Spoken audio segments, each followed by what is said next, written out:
that are still on the books, that were put on the books by the Democrats, by the way, and have remained on the books through every Democratic administration.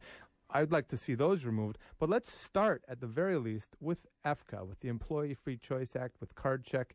That didn't happen either. Bare minimum. Bare minimum, nothing. Absolutely allowed to die. The Democrats had control of the White House. They had control of Congress. They had control of all kinds of states. They had momentum on their side. You had millions of people on the street with sincere hopes that things would actually start to change. None of that happened, and I think that 2 years later now, people are starting to ask some hard questions and come to the sort of the bitter realization that change isn't going to be just as easy as going down to the ballot box every few years and hoping for some sort of superhero to come along and save the day.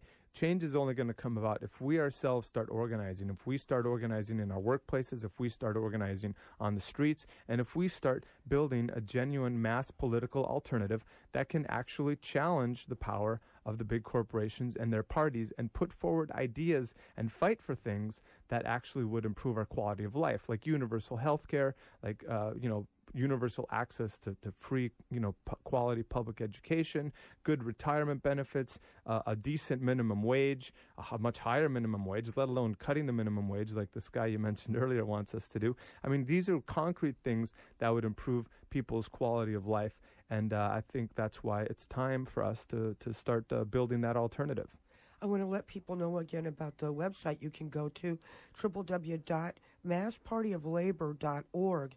And there's going to be an event tonight, Thursday, September 9th, 7 p.m., Mayday Books, 301 Cedar Avenue South on the West Bank. It's the basement of Midwest Mountaineering in Minneapolis. And the doors on the freeway side of the building. And we're going to have a gathering where you can find out a whole lot more and hear a number of longtime labor people talk about this. Again, if you miss any of this information, go to the Catalyst page at KFAI.org. Now, this brief message. Listen to First Person Radio Wednesdays from 9 a.m. to 10 a.m. with Richard LaFortune and Laura Waterman Woodstock. The show brings you public affairs programming in the American Indian community. Listen live or online at kfai.org/firstpersonradio. Weapon solidarity, Jim Beals and Karen Silkwood, the list goes on and on.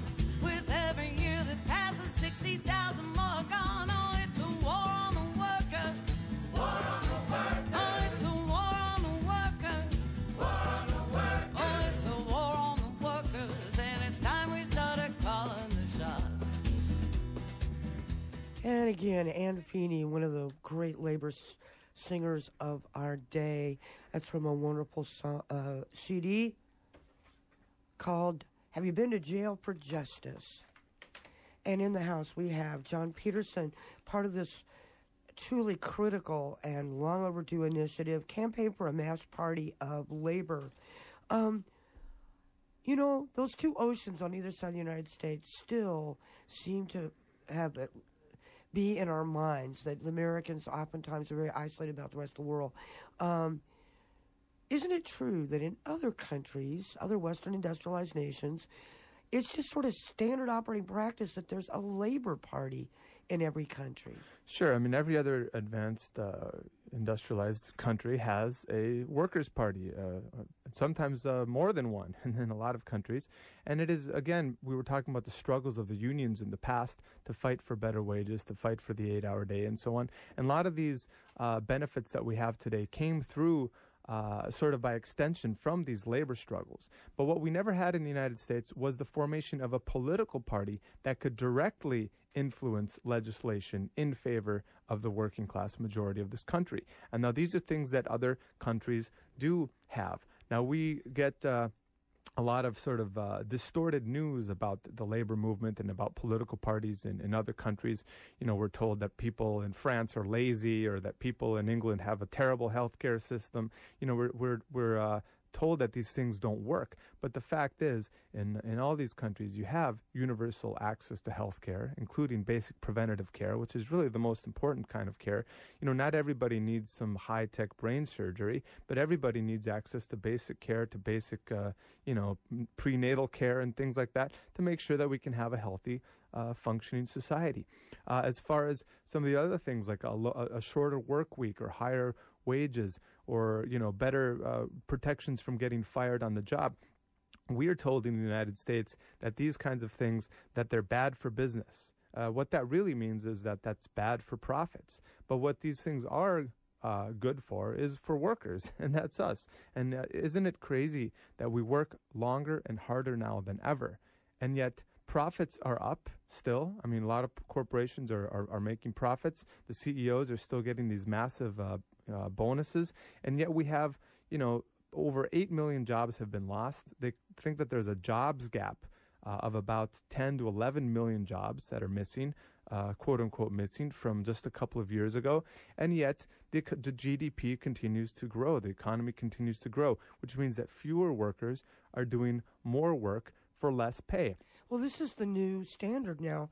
I'd encourage people to go on the web, Google Institute for Policy Studies.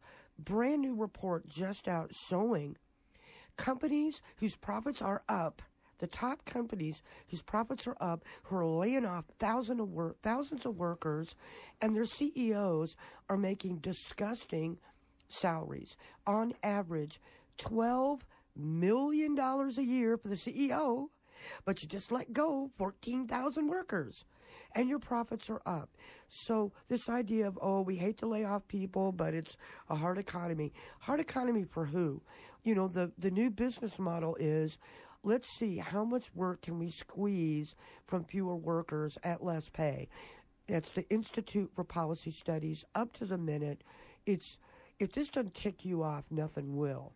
Sure, and I think this is the new business trend, which is why we need a labor party. Sure, I mean, this has always been the goal of the corporations, to get more for more profits for less wages, but it's reaching absurd levels. Obscene levels. Obscene levels. I agree, but I think what we're seeing now is the beginnings of a shift in the labor movement.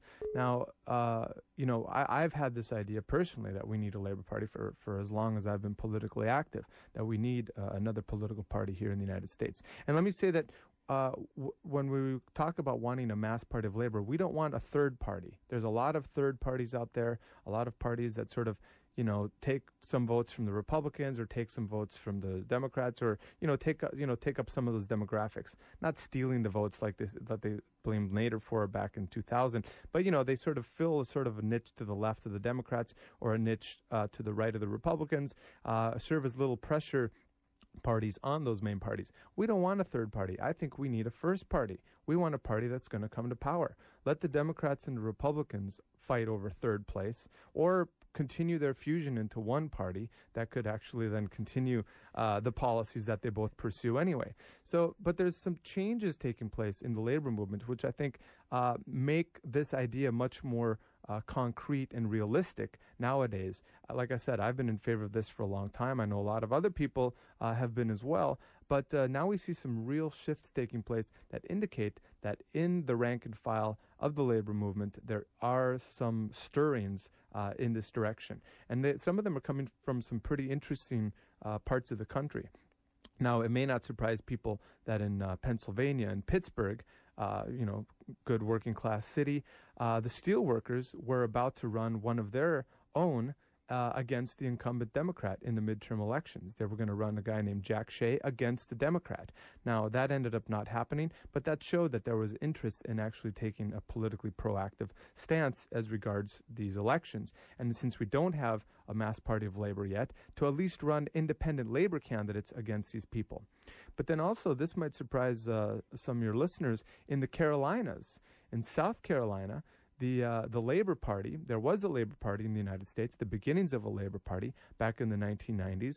It really didn't go anywhere largely because they never got the support of the big unions, also because in part because the economic boom continued, there wasn't the urgency to form such a party. And then when in 1998 they decided not to run candidates until they were a little stronger, they lost an opportunity to get stronger by running candidates, and they kind of fell by the wayside. But in South Carolina,